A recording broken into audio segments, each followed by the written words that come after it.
Good evening students. आज हम पढ़ेंगे वायुमंडल की संरचना के बारे में, स्ट्रक्चर ऑफ एटमॉस्फेयर के बारे में। और इससे पहली क्लास में हमने देखा था वायुमंडल का संगठन क्या है, कंपोजिशन क्या है, वो देखा हमने, कौन कौन सी गैसें पाई जाती हैं। और आज हमारा फोकस रहेगा एटमॉस्फेयर की संरचना पे या वायुमंडल की संरचना पे। तो स्टार्ट करते हैं। देखिए, सबसे पहली बात कि जो पृथ्वी का जो वायुमंडल है या एटमॉस्फेयर है, उसकी जो स्ट्रक्चर है उसमें बहुत सारी सकेंद्रीय परतें पाई जाती हैं जिनको मंडल भी कहते हैं, जोन कहते हैं या उनको लेयर्स कहते हैं। प्रत्येक परत की एक विशेषता होती है, कुछ कैरेक्टरिस्टिक्स होती है जिनको अभी हम देखेंगे। इसके साथ ही यदि आप वायुमंडल का विस्तार देखोगे तो धरातल से 800 किलोमीटर की ऊंचाई तक जो वायुमंडल है वो सर्वाधिक महत्वपूर्ण है। तो हमारे अध्ययन का जो विषय क्षेत्र है वो ये 800 किलोमीटर तक की ऊंचाई ही है। अब एक इम्पोर्टेंट चीज़ है जो हमें पता होनी चाहिए कि वायुमंडल का जो घनत्व है और दाब है, साथ ही जो तापमान है, उसमें ऊंचाई के साथ क्या परिवर्तन होता है। जैसे जैसे हम हायर एल्टीट्यूड्स की ओर जाते हैं या ऊंचे क्षेत्रों की ओर जाते हैं तो घनत्व और दाब में किस प्रकार से परिवर्तन देखने को मिलता है, उसको हम देखते हैं। वायुमंडल के घनत्व, तापमान और संगठन, इसमें ऊंचाई बढ़ने के साथ परिवर्तन देखा जाता है। जैसे जैसे हम धरातल से ऊपर जाएंगे उस पे उनमें जो तीनों जो वेरिएबल्स हैं, घनत्व, तापमान और संगठन, इनमें परिवर्तन दिखाई देता है। और ये परिवर्तन कैसा होता है, देखिए, धरातल पर वायु का घनत्व सर्वाधिक होता है। जहाँ तक घनत्व की बात है, धरातल के समीप जो वायु होती है वहाँ पर इसका घनत्व सर्वाधिक होता है और ऊंचाई बढ़ने के साथ साथ इसमें कमी आती है, ये घटता जाता है। साथ ही वायुमंडल के विभिन्न परतों में तापमान परिवर्तन की दर भिन्न भिन्न होती है। विभिन्न परतें जैसे क्षोभमंडल, समतापमंडल, ठीक है। इसी प्रकार से और भी जो परतें हैं उनमें तापमान परिवर्तन की दर भिन्न भिन्न होती है। जैसे उदाहरण के लिए आप देखेंगे तो जो क्षोभमंडल है उसमें जैसे हम ऊपर जाते हैं, ऊंचाई पर जाते हैं, तो तापमान में कमी देखने को मिलती है। उसको भी देखेंगे हम अभी जब क्षोभमंडल पढ़ेंगे। साथ ही अन्य जो मंडल हैं, अन्य जो परतें हैं, उनमें भी तापमान में परिवर्तन की दर जो है वो अलग अलग होती है। ऐसे ही गैसों के सांद्रण, सकल, यदि आप गैसों के सांद्रण की बात करते हैं तो सकल वायुमंडलीय द्रव्यमान, वायुदाब और मौसमी परिघटनाओं की दृष्टि से वायुमंडल का जो 50% भाग है वो मात्र 5.6 किलोमीटर की ऊंचाई तक विस्तृत है। इसी प्रकार से यदि आप 97% भाग लोगे वायुमंडल का तो वो मात्र 29 किलोमीटर की ऊंचाई तक ही निहित है। ठीक है, 29 किलोमीटर की हाइट है या एल्टीट्यूड है, उतनी ऊंचाई पर जो वायुमंडल का 97% भाग है वो संकेंद्रित है। इसी प्रकार से देखिए, धरातल का जो निकट सतह है वहाँ पर भारी गैसें पाई जाती हैं, जैसे ऑक्सीजन। तो ऑक्सीजन की मात्रा धरातल के पास ज़्यादा है, क्यों है? क्योंकि वो भारी है। इसी प्रकार से जो हाइड्रोजन और हीलियम है वो हल्की गैसें हैं, तो वो वायुमंडल के ऊपरी स्तरों में देखने को मिलती है। वायुमंडल की परतीय संरचना, वायुमंडल की जो संरचना है उसको जब हम वर्गीकृत करते हैं तो उसको हम दो आधारों पर वर्गीकृत करते हैं। पहला तापीय आधार पर और दूसरा है रासायनिक विशेषताओं के आधार पर। तो हम दोनों वर्गीकरण देखेंगे, तापीय आधार पर भी देखेंगे और रासायनिक विशेषताओं के आधार पर भी देखेंगे। ठीक है, पहले डायग्राम देख लेते हैं। इस डायग्राम में ये बताया गया है कि जो घनत्व है उसमें किस प्रकार से परिवर्तन होता है, और दूसरा डायग्राम है वो दिखाता है कि प्रेशर प्रोफाइल कैसी है, दाब में ऊंचाई के साथ किस प्रकार से परिवर्तन देखने को मिलता है। आप जब घनत्व की बात मैंने अभी बताई, जो धरातल के समीप वाले भाग हैं वहाँ पर घनत्व ज़्यादा है और ऊपर जाने पर ये विरल होता जाता है। जैसे इस डायग्राम में आप देखेंगे, ये धरातल है, पृथ्वी की सतह है, ये धरातल है। इसके पास जो है वायु के घनत्व, वायु के कणों की जो बीच की दूरी है वो बिल्कुल कम है, मतलब जो डेंसिटी है वो, घनत्व जो है वो अधिक है। जैसे ऊपर जाएंगे तो यहाँ पे घनत्व की मात्रा में कमी आएगी, यहाँ पे कमी आ रही है और यहाँ पे जो घनत्व है वो सर्वाधिक है। इसका मतलब क्या हो गया कि डेंसिटी डिक्रीजेज विद एल्टीट्यूड। जैसे जैसे हम ऊंचाई की तरफ जाएंगे तो जो घनत्व में है वो कमी आती जाएगी। ये है आपका प्रेशर प्रोफाइल। प्रेशर प्रोफाइल देखोगे आप, दाब का वितरण देखोगे ऊंचाई के साथ, तो जो सतह है धरातल है वहाँ पर जो है सागर तल पर जो प्रेशर है वो है 1013.2 मिलीबार। और जैसे जैसे हम ऊपर जा रहे हैं उसी प्रकार से इसमें जो आपकी दाब में है वो कमी आती जा रही है, और एक समय के बाद में ये जो दाब है वो कांस्टेंट हो जाता है। ठीक है, पहले जो कमी होती है वो थोड़ी फास्ट होती है, तेज़ होती है, त्वरित होती है, उसका ग्रेडियंट ज़्यादा होता है, और जैसे जैसे हम और ऊंचे जाएंगे उसी प्रकार से इसमें जो है वो ये कांस्टेंट होता जाता है। तो हमने देखा कि किस प्रकार से ऊंचाई पर जाने पर जो डेंसिटी है वो कम होती है और जो प्रेशर है वो भी कम होता है। अब हम वर्गीकरण देख रहे हैं। पहला जो वर्गीकरण है वो है तापीय विशेषताओं के आधार पर, और जो अगला वर्गीकरण देखेंगे वो देखेंगे रासायनिक विशेषताओं के आधार पर। तो देखिए, सामान्य रूप से ऊंचाई, तापमान और वायुदाब की विशेषताओं के आधार पर वायुमंडल को 5 तापीय मंडलों में विभाजित किया जाता है। किस किस आधार पर हम ये वर्गीकृत कर रहे हैं? ऊंचाई, तापमान और वायुदाब, इनकी विशेषताओं के आधार पर वायुमंडल को 5 तापीय मंडलों में विभाजित किया जाता है। ये कौन कौन से हैं? सबसे पहले है आपका क्षोभ मंडल, उसके बाद है समताप मंडल, फिर मध्य मंडल, ताप मंडल, और सबसे बाहर है बाह्य मंडल या आयतन मंडल। तो इन 5 में आज हम जो क्षोभ मंडल है और समताप मंडल है उसमें इसके बारे में आज हम इसमें पढ़ेंगे, और नेक्स्ट वीडियो में हम देखेंगे मध्यमंडल, तापमंडल और बाह्य मंडल। तो हम सबसे पहले देखते हैं क्षोभ मंडल के बारे में। ये आप डायग्राम में देख सकते हैं। ये आपका ट्रोपोस्फियर है, फिर स्ट्रेटोस्फियर है, मीजोस्फियर है, थर्मोस्फियर है और सबसे बाहर एक्जोस्फियर है। ये 5 मंडल हैं इसमें। ठीक है, इसको हम डिटेल में अभी देखते हैं। सबसे पहले हम देखते हैं क्षोभ मंडल। तो हम देखते हैं क्षोभ मंडल या ट्रोपोस्फियर के बारे में। ट्रोपोस्फियर जो है वायुमंडल की सबसे निचला संस्तर है, सबसे निचली परत है, जिसको क्या कहते हैं? क्षोभ मंडल या ट्रोपोस्फियर। क्षोभ मंडल या ट्रोपोस्फियर जो वर्ड है, जो ट्रोपोस्फियर वर्ड है, ये ग्रीक भाषा के शब्द ट्रोपोज से मिलके बना है, जिसका शाब्दिक अर्थ है मिश्रण या विक्षोभ, या तो मिक्सचर या टर्बुलेंस। क्योंकि इसमें विक्षोभ होता है, संवहन होता है, इसी वजह से इसको विक्षोभ मंडल कहा जाता है। क्षोभ मंडल विक्षोभ या टर्बुलेंस और भंवर के प्रभुत्व द्वारा पहचाना जाता है। तो जो मौसमी परिघटनाएं घटित होती हैं वो आपके ट्रोपोस्फियर में घटित होती है। क्षोभ मंडल के ऊपरी सीमा पर कई प्रकार की संवहनीय घटनाओं के कारण इस मंडल को संवहनीय मंडल भी कहते हैं। ठीक है, जैसे कि मैंने कहा कि इसको संवहनीय मंडल भी कहते हैं या विक्षोभ मंडल भी कहते हैं। इसके बाद आप देखोगे इसकी सतह से ऊंचाई लगभग 13 किलोमीटर होती है। ध्रुवों के निकट ये 8 किलोमीटर के आसपास मिलता है और विषुवत रेखा पर ये 18 किलोमीटर की ऊंचाई तक पाया जाता है। तो क्षोभ मंडल की ऊंचाई ध्रुवों पर कम होती है और विषुवत रेखा पर इसकी ऊंचाई अधिक पाई जाती है। ठीक है, इसकी विषुवत रेखा पर ऊंचाई अधिक होती है। क्यों होती है? क्योंकि तीव्र वायु प्रवाह के कारण ताप का अधिक ऊंचाई तक संवहन होता है। विषुवत रेखा पर चूँकि वायु प्रवाह तीव्र होता है, अर्थात संवहनीय धाराएं स्ट्रॉन्ग होती हैं, इस वजह से क्या होता है कि विषुवत रेखा पर इसकी ऊंचाई अधिक पाई जाती है और ध्रुवों के निकट इसकी ऊंचाई कम पाई जाती है।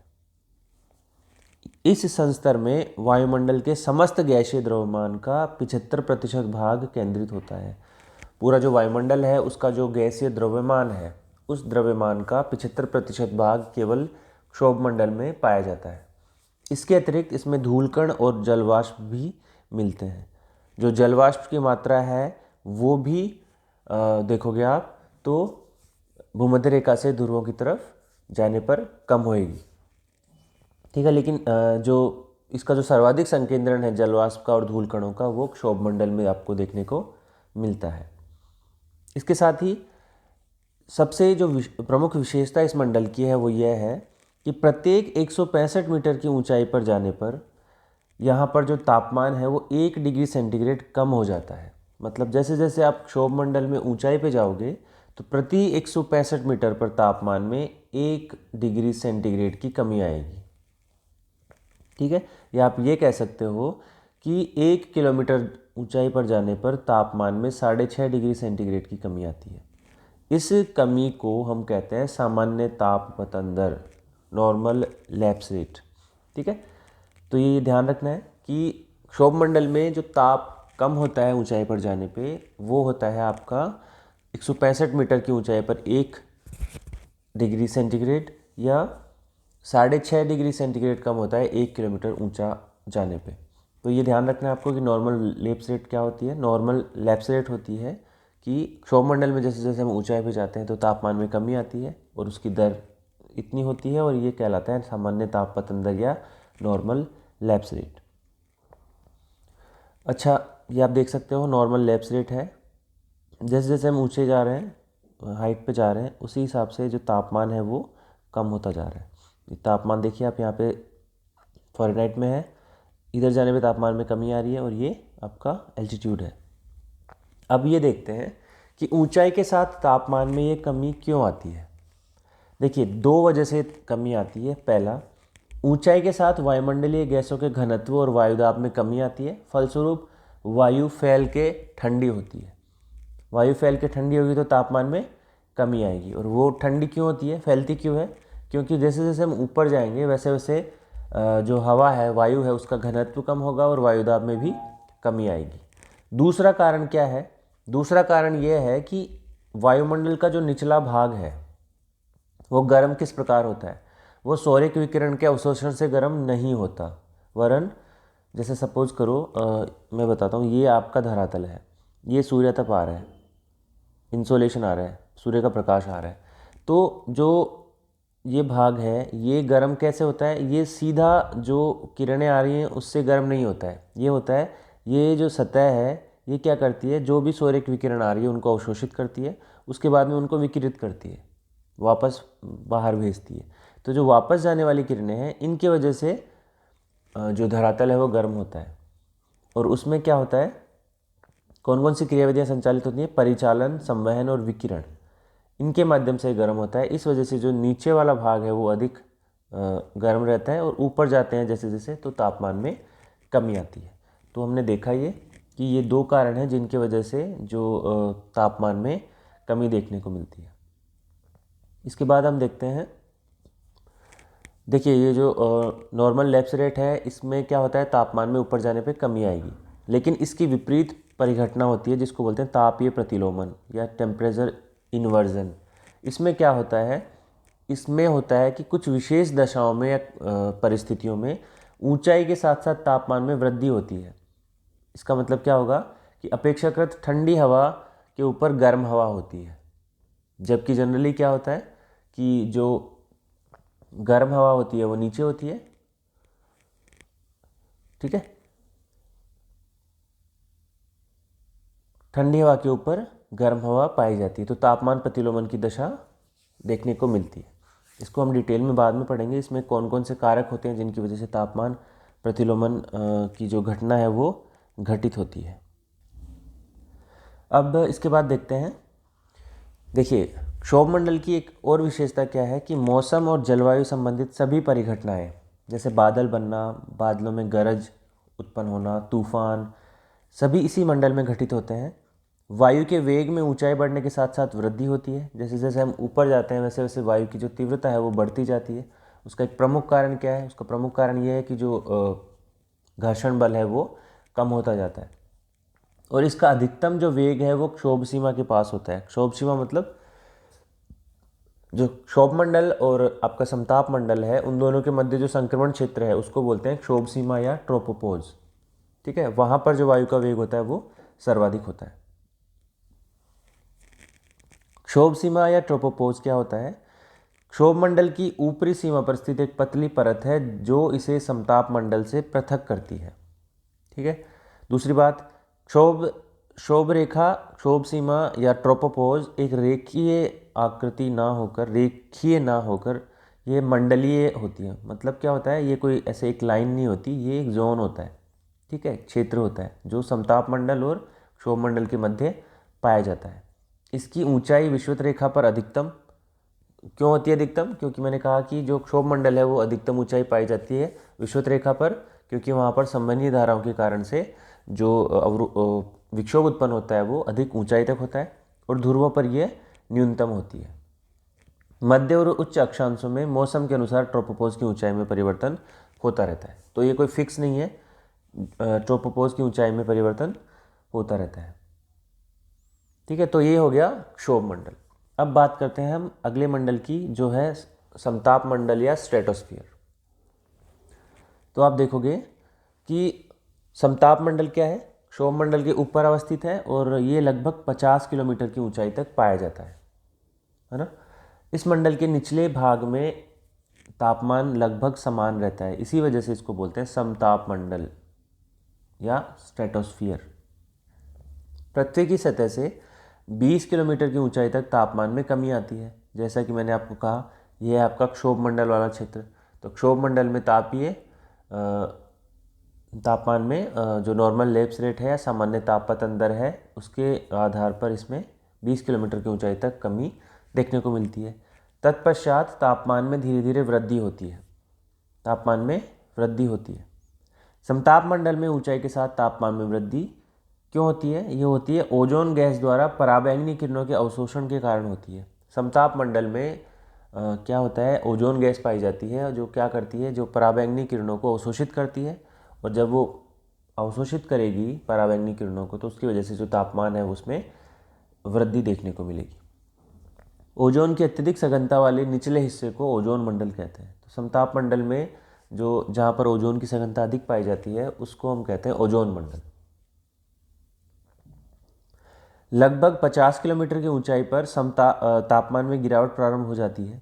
ठीक है, उसके बाद में 50 किलोमीटर की ऊंचाई पर तापमान में फिर से गिरावट प्रारंभ हो जाती है और ये समताप मंडल की अंतिम सीमा होती है, मतलब समताप मंडल का अंतिम छोर होता है। इसको हम कहते हैं स्ट्रेटोपोज। स्ट्रेटोपोज क्या हो गया, समताप मंडल और जो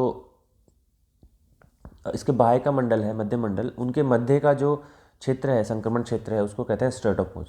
अर्थात ये समताप मंडल का एंड है, अंतिम सिरा है। इसके ऊपर तापमान फिर से कम होने लगता है।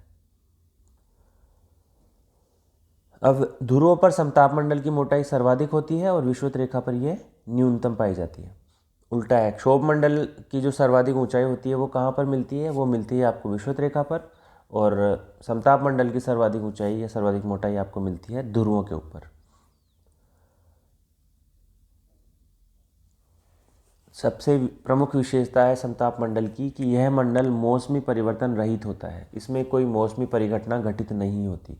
इसीलिए यह जो मंडल है ये विमानों की उड़ान के लिए आदर्श स्थिति प्रदान करता है। जो प्लेन्स उड़ते हैं वो यहाँ इसी मंडल में वो उड़ते हैं, क्योंकि यहाँ पर टर्बुलेंस या विक्षोभ नहीं होता। स्थिर दशा, शुष्क पवन, मंद पवन संचार, बादलों का प्राय अभाव होना, ओजोन के सांद्रण आदि के कारण इस मंडल में मौसमी परिघटनाएं हार्डली घटित होती हैं। बहुत ही कम मौसमी परिघटनाएं यहाँ पर घटित होती हैं। कहने का मतलब ये है कि ये जो मंडल है वो शांत मंडल कहलाता है, होता है। कभी कभी आप देखोगे तो निचले समताप मंडल में उच्च स्तरीय पक्षाभ मेघ, सिरस क्लाउड्स पाए जाते हैं, जिनको बोलते हैं मदर ऑफ पर्ल क्लाउड या नेक्रियस क्लाउड्स। ये हम बादल जब पढ़ेंगे तो पढ़ेंगे कि पक्षाभ मेघ क्या होते हैं। तो ये आप यहाँ याद रखिए कि यहाँ पर जनरली जो है निचले स्तरों में पक्षाभ मेघ पाए जाते हैं, जिनको मदर ऑफ पर्ल क्लाउड या नेक्रियस क्लाउड कहते हैं। ठीक है, तो ये एग्जाम में पूछा गया है, ऑब्जेक्टिव क्वेश्चन पूछा गया था कि मदर ऑफ पर्ल क्लाउड कहाँ पाए जाते हैं। तो ये पाए जाते हैं आपके समताप मंडल में। इनका दूसरा नाम है नेक्रियस क्लाउड्स। ठीक है, ये आपको पता होना चाहिए।